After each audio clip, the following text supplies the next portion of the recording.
friends, this is the start of the new vlog. It is now Sunday night around 6:30. If I'm looking behind you, I am trying to get a glimpse at my life right now. I am uploading my latest vlog from last week. I am just a dumbass. And I don't say that lightly just because it took me like a good 6 months to get out of the habit of calling myself a dummy, a dumbass, stupid, and unintelligent, to get out of that habit.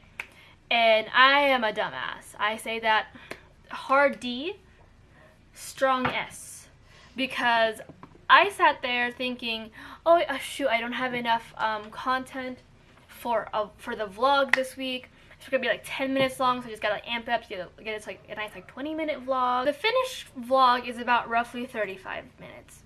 It's 34:50, yeah, 34:19. So it's a little under 35 minutes. But I'm assuming the raw footage, without me speeding up any of the clips or cutting anything out, was probably close to like 40-ish minutes, maybe more. And this happens every time I vlog. Every time I vlog, and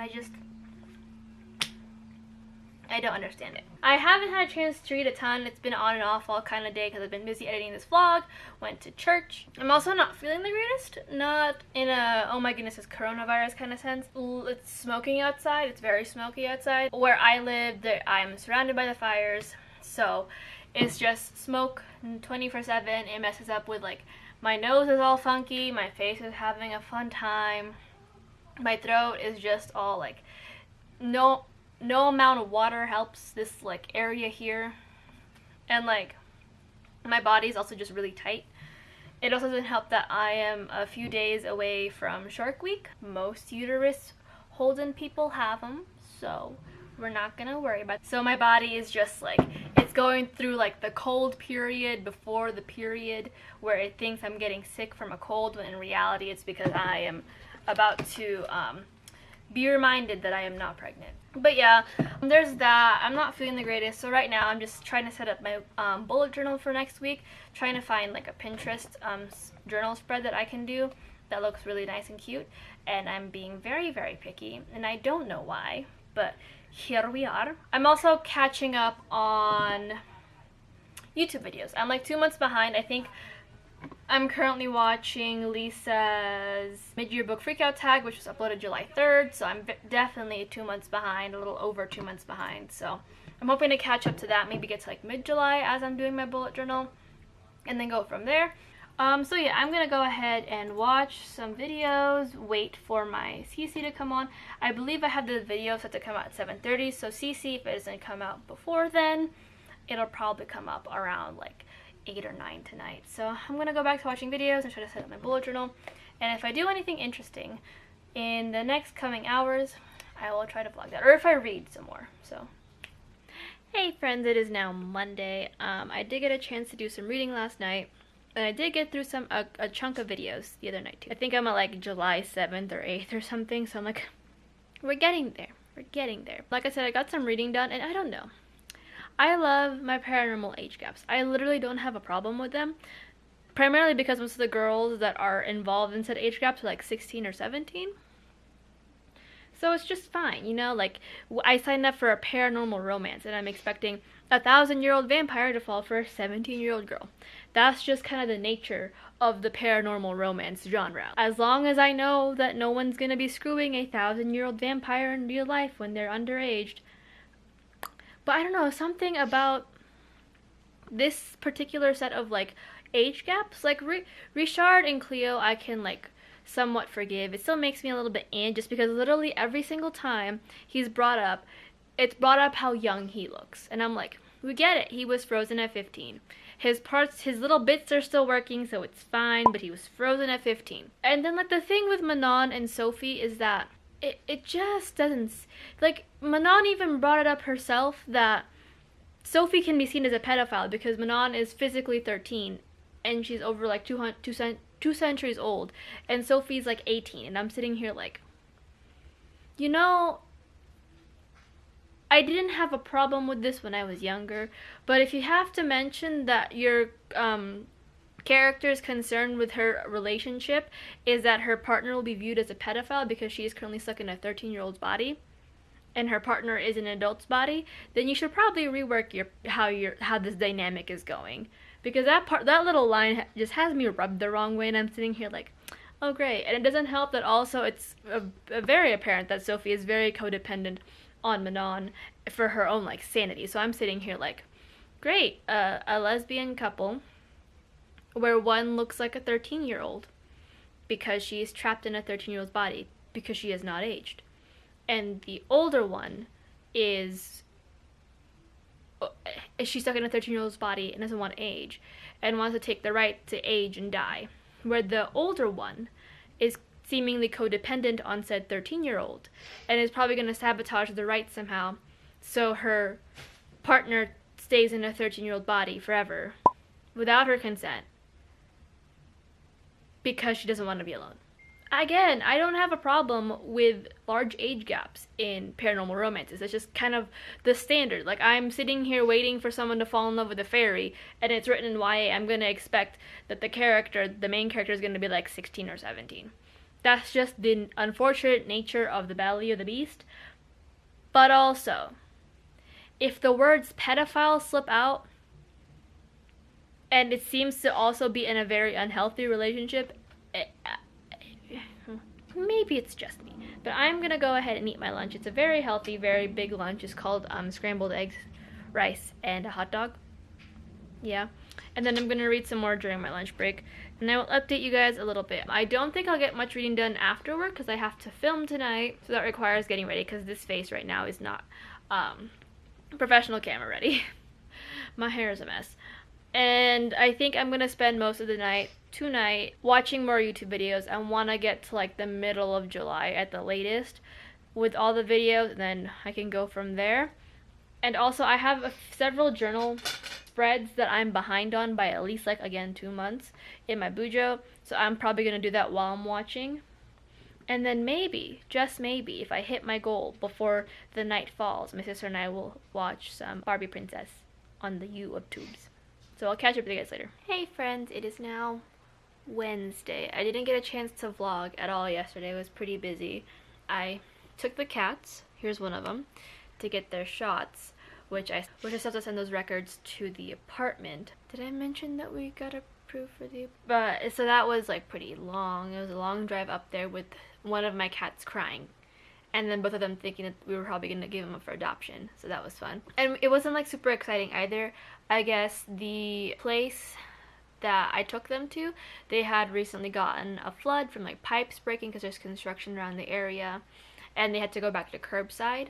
So it was literally just my sister and I sitting in a hot car for an hour while the cats were getting their shots. But yeah, that was basically my Tuesday. Today, I have a couple of things I have to finish for work, which I have been doing, and I'm almost done with the things that I said I was going to do. I have to make a phone call, which is always like a millennial like panic.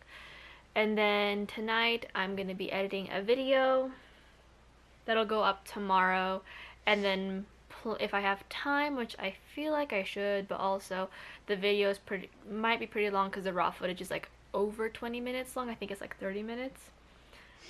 I'm talking about my what do you call it? All the books on my physical TBR, excluding any electronic arcs that I have. So that's gonna go up tomorrow. I also have to do some things for this group thing that my friends and I are planning that I'll be posting about probably on Saturday. Oh, this video will be up on Sunday. So I have to do things for this readathon that I am co-hosting with some of my friends from the group chat, the infamous group chat. Yeah. So I have to fill out my recommendations for some books, and then I want to plan out my announcement video.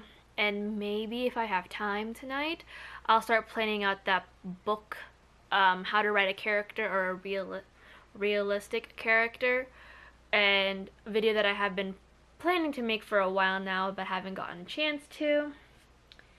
And yeah, we'll go from there. I am going to get some reading done. I got lots of reading done yesterday, and I'm going to get more today. I think I'm like 60-something% of the way through the book.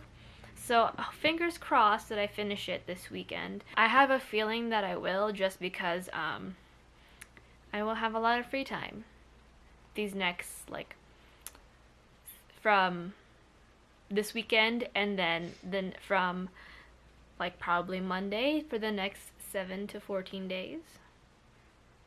10 to 14 days. So I will probably be reading a lot that week, these next few weeks. And I have, if I can, I'll probably be starting the arc that I have for Golden Fury on Friday, because I feel like if I'm like 60-ish% of the way through the book, I have, like, I want to start the arc, which is my last arc of the month, and then start Sweep around the same time. So hopefully that'll happen this weekend. We'll see what else happens. But yeah, I'm about to go eat and read because I am very hungry, and I have to save up my energy to make a phone call like a big, like the big girl that.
It is now, no, almost 11 o'clock. I did get a bunch of stuff done today.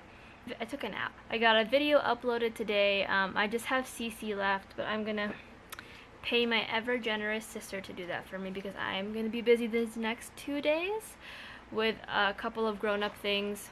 And then Friday I'm meeting up with my new roommate, because I'm pretty sure I told you guys that we were approved for the apartment. If not, we were approved for the apartment and our move-in dates in a couple months, so we have to do the fun grown-up things. And then I need to start figuring stuff out as to how I'm gonna move, because our move-in date's in the middle of the week.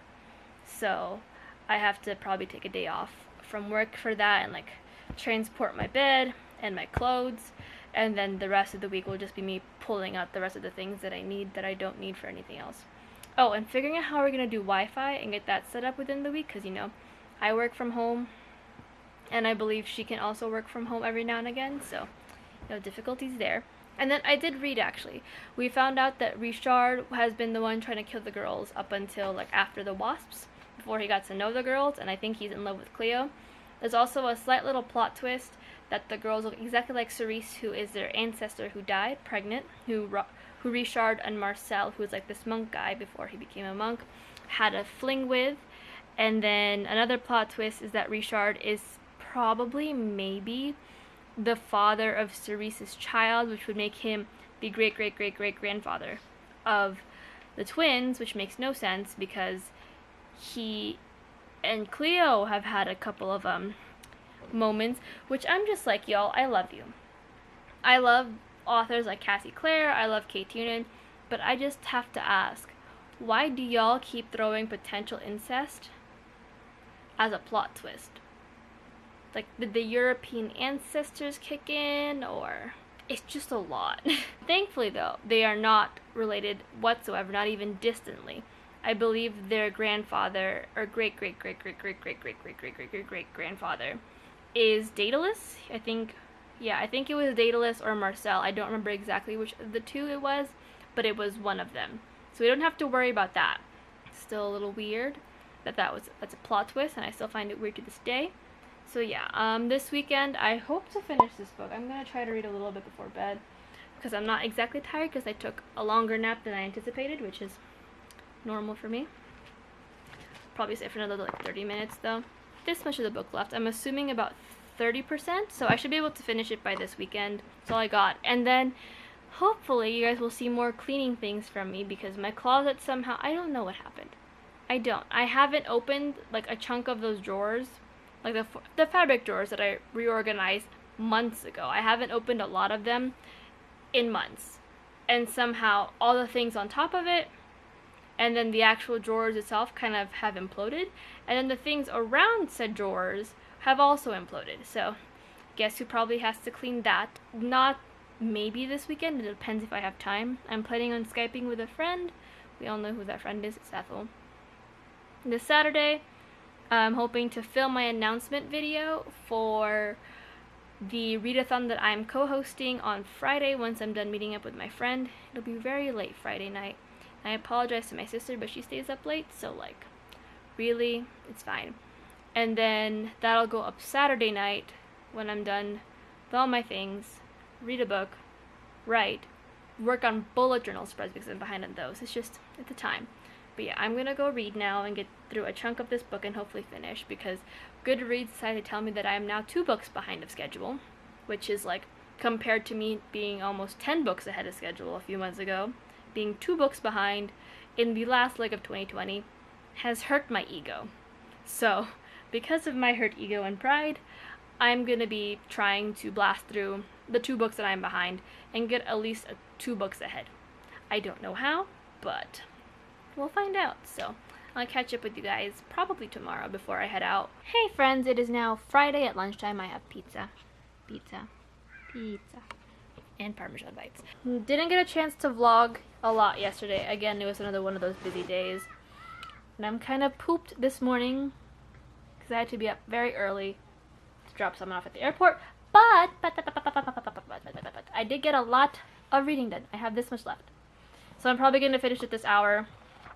A lot of things have happened, and it's just, like, it's not surprising to me, but I wish the weird concept of this weird, like, kind of incest but not incest plot twist wasn't a thing. Because I'm sitting here, like, really enjoying, like, Cleo and Richard's, like, budding relationship. And the thing is, they're not actually related. Like, Cleo's great-great-great-great-great-great-grandmother had the father of her baby was someone else, and Richard thinks it's him. So whenever Cleo brings it up, or Richard brings it up, but they're potentially sleeping together, someone would be like, why are you doing that? You're her great-grandfather. And Richard, not being, like, you know, cognizant of this and forgetting, being like, oh no, we're so far distantly related, it's not even related anymore. And I'm sitting here like, you're still in the line, homeboy. It's not distant enough. Not distant enough. They're the 13th line. You would have been up there, and like, thankfully they're not actually related, but I'm sitting here like, why do we have to include this plot line in here? And then the one couple, Sophie and Manon, the 2 lesbians, or I guess one's bisexual, broke up because Manon they performed the rite that's supposed to, like, grant them immortality, and Manon wanted to die because she's a 13-year-old. So she tried to, like, I forget if she was trying to remove immortality from her or, like, just die on the spot.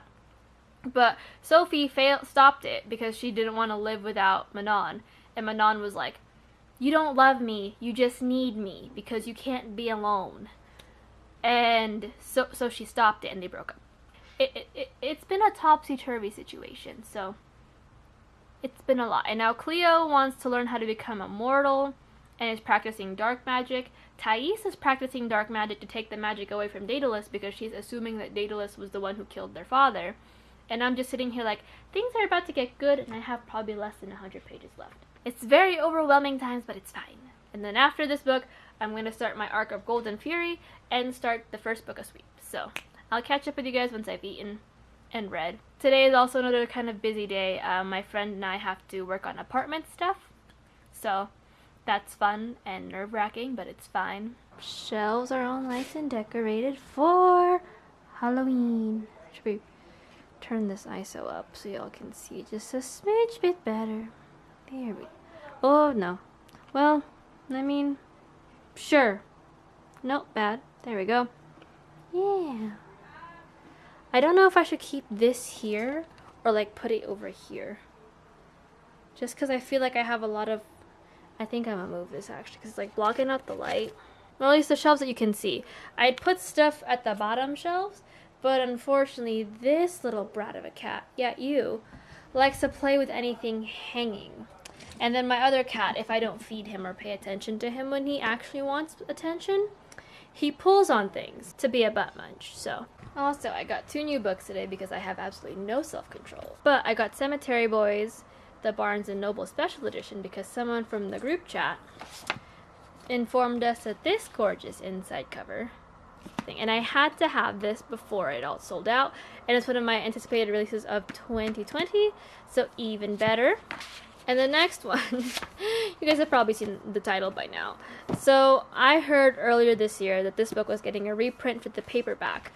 That's the receipt, don't ignore that. And it's gonna have Aaron on the front, and we also get an introduction from Angie Thomas, and a deluxe edition with a new final chapter where we get to see where Aaron is after the book. So naturally, it being one of my favorite books of all time, something that I literally talk about nonstop, I had to get the new cover. Morning, it is now Saturday morning, right? It's only 11, it's not noon. It's almost 11. So last night, after I got done with some big girl things, well, I updated the vlog, right? Pretty sure. And yeah, I did update you guys. I filmed my announcement video, my sister did my makeup. Literally took her like an hour and a half for me to film a 10-minute video that's gonna get cut down to probably like 5 minutes. Then after that, I stayed up until like midnight or 1-ish, and I finished Balefire. I overall gave it a 4 out of 5 stars. Really, it would have been a 3 stars, but I gave it the extra 4 star for nostalgia points. I really enjoyed it. I think that the first 2 books are definitely painfully slow, and I would have hated waiting for these books to come out consecutively instead of just having them in one bind-up, because I feel like with how the books are made, it's made more so as a like part 1 or like a part 2 in a book, like you know, because the first 2 books were so slow, because it's literally just the girls figuring out their twins and them figuring out this entire plot about the Tres and them trying to figure their life out. The next 2 books after that picked up a little bit because we did get to see them struggle a bit more as characters. Cleo definitely, I think personally, went through a bigger change than Thais.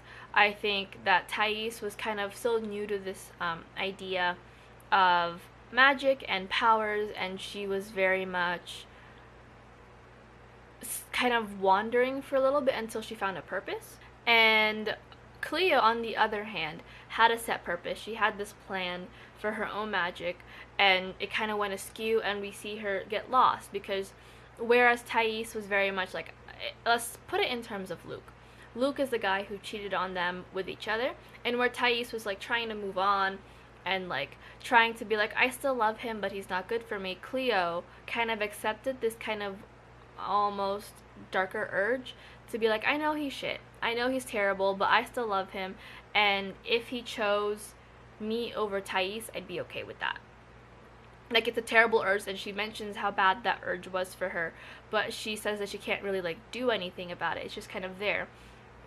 And I liked seeing that. I like seeing her kind of at this low point for her, not just in a relationship, but with her relationship with magic, her relationship with her grandmother, her relationship with what she thought to be reality kind of shift, and see her struggle with that, whereas Thais was just kind of like being very, I don't want to say Mary Sue because I hate that term, very much like the character that we see in paranormal romances, where she's kind of like, I don't want to say flat, but her growth in terms of her character is just kind of like little bumps here and there. It's nothing like Cleo's, where we just kind of see it gradually skyrocket and then drop.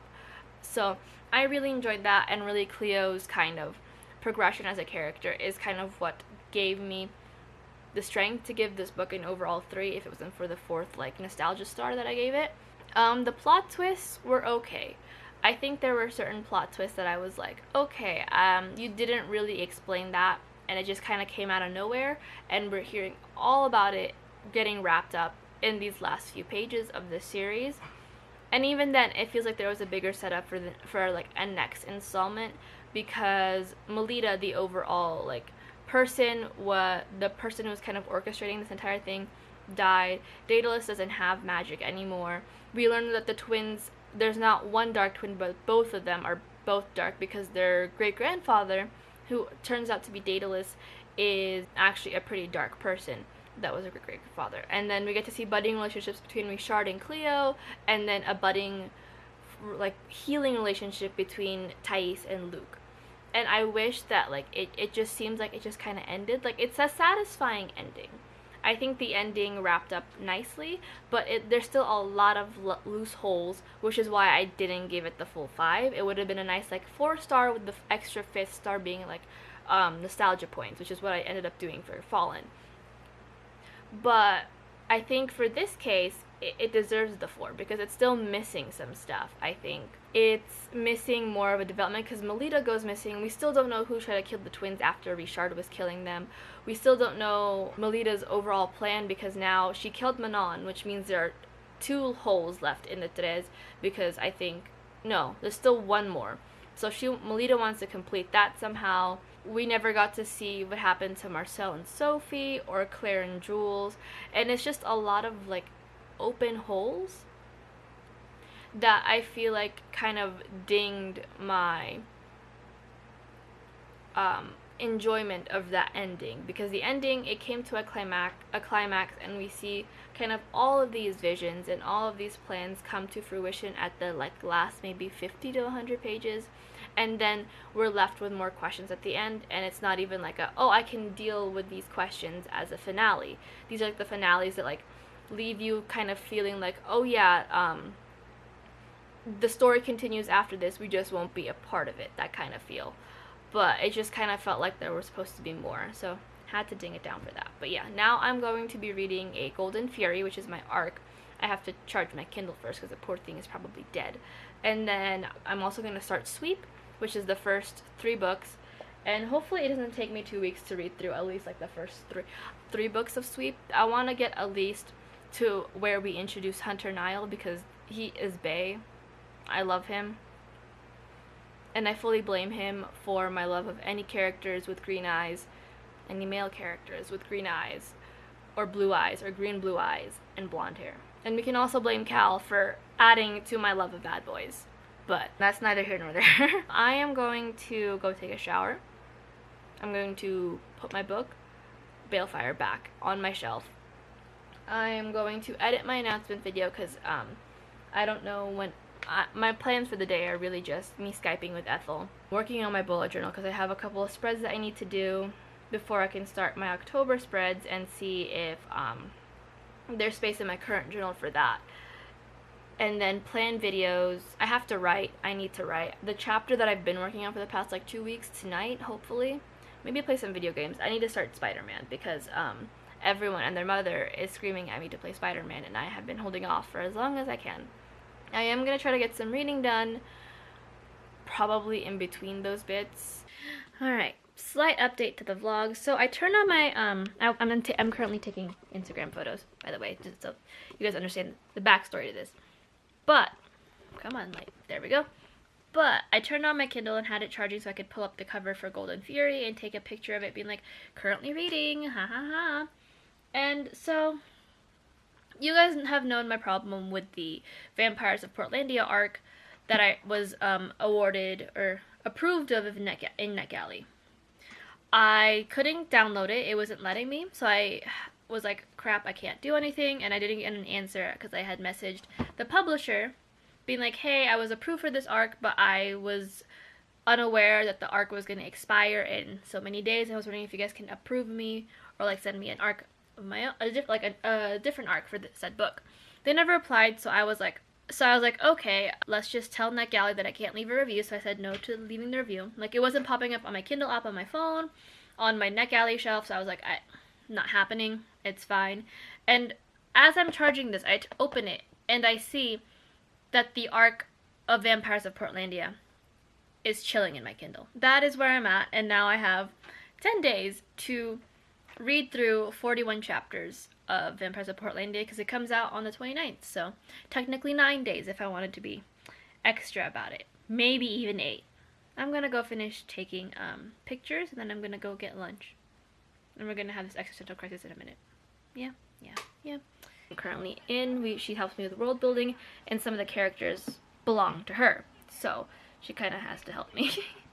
She doesn't have a choice. So we got through quite a bit of stuff. We worked through some of the things that we were both stuck on. I had some ideas that I wanted to bounce off of her and like have her help me like develop them, just because at this point it's a team effort with this novel. We figured out a backstory for a character that I have been trying to revamp for a while, for a couple months now, and that's been kind of blocking me.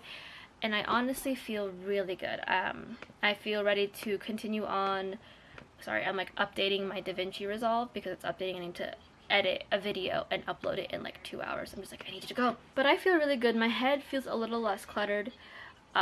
Sometimes I don't think that I have these things at the forefront that's kind of blocking my brain until I am actually writing and like, or like working through the issues, and my brain's like, yeah, that was the problem all along, brat. And I'm sitting here like, well, that was mean. That was very, very mean. If you guys don't know, I'm a big fan of Haikyuu.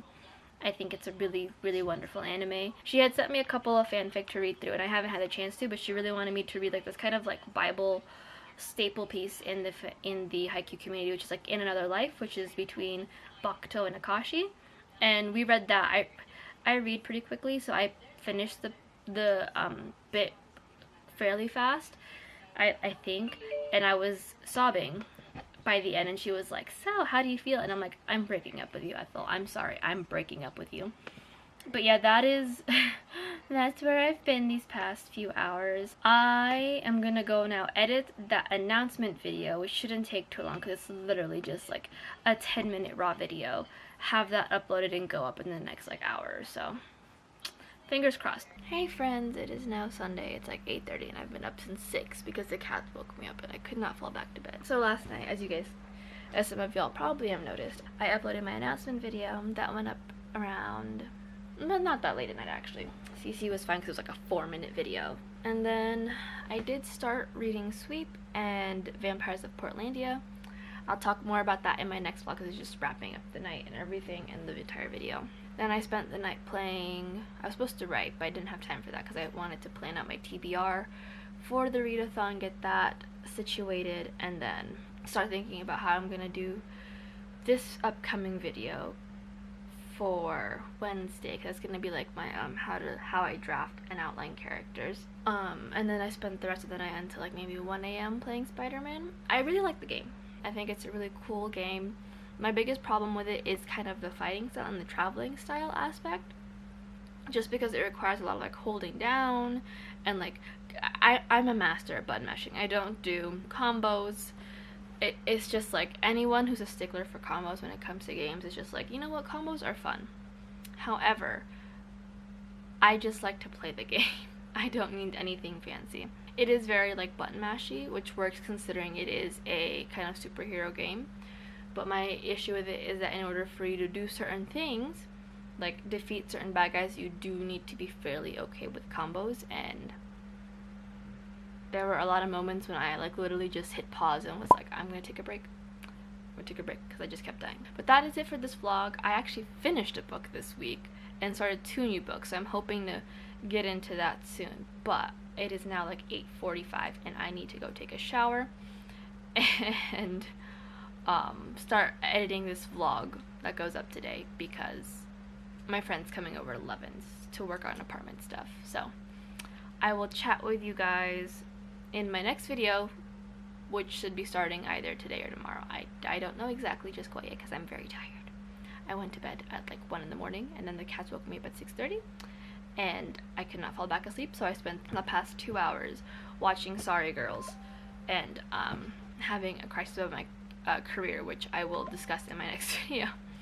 But until next time, hit like, subscribe, comment. I hope you guys are enjoying me rereading some of my old favorites. I swear the next time I do this, it'll be some of my favorites that are more well known, so you guys aren't like sitting here like, what the is she talking about? But yeah, hit like, subscribe, comment, and I'll see you guys in my next video, which should hopefully be that writing advice video that I've been talking about doing for this entire month, but I keep holding off because I panic sometimes.